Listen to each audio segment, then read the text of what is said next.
Before Clinton was shooed into office, he had to compete against a host of other Democratic candidates. The media focused on 4 of these candidates, but Larry Agron was a 5th candidate the press did not report on. There's no makeup here?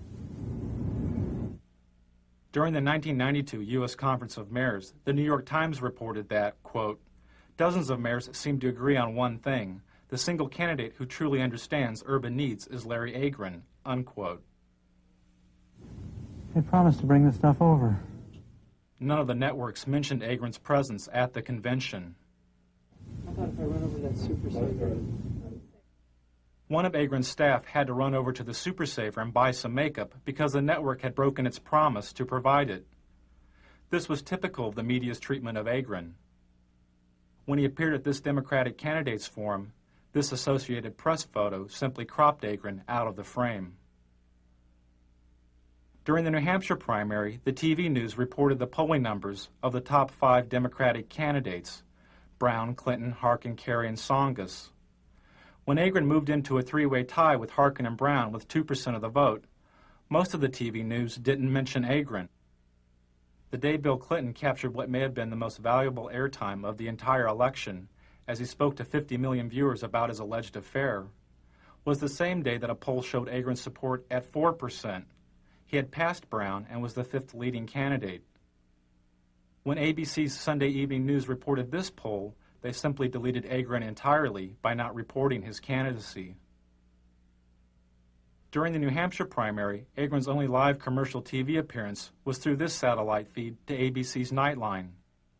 But the Nightline program wasn't directly about the election. When Agron complained to news executives about his lack of coverage, he was told he had not earned the right to media exposure because he had not received enough media exposure.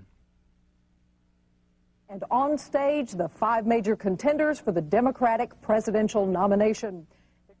Although Agron was on the ballot in nearly half the country, he was barred from most televised debates, including this one sponsored by the League of Women Voters. He couldn't meet one of the League's main criteria, which was, quote, recognition by the national media as a candidate meriting media attention, unquote. Good evening and welcome to the Democratic presidential candidates debate on urban America. Agron wanted to debate on urban America, calling for a 50% cut in defense spending and the reinvestment of some of that money into America's decaying cities. We are going to be coming to you, live from Lehman College, and you'll hear a bit of a disturbance in the background, but we'll go on with that in any case. The disturbance is Larry Agron, asking to be included in the debate so that he can explain his plans for defense cuts and urban revitalization. Bronxborough President Ferdinand Ferrer, and Mr. President, I suggest you wait for just a moment till the man is quieted or chooses to quiet down.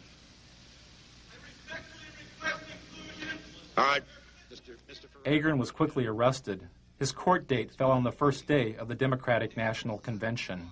During this campaign, but very little said about the problems facing America's cities. Tonight, we'll change all that. Without media exposure and the debates, Agron couldn't quickly receive federal campaign funds, and his candidacy lost momentum. You look all right on camera. What's that? You look all right. There's no hot spots. So. Really? Okay. Well, you just got a mustache that shows through here. Okay, Why don't you go get some stuff, I Mike? am going to go. Oh, yeah. There we go. Campaign funds. The Democratic Party refused to include Agron in the debates or speak to the networks on his behalf. Agron talked about his exclusion, saying, "I've challenged my own party for its continuing complicity in Cold War thinking, Cold War rhetoric, and Cold War budgets." To restore order,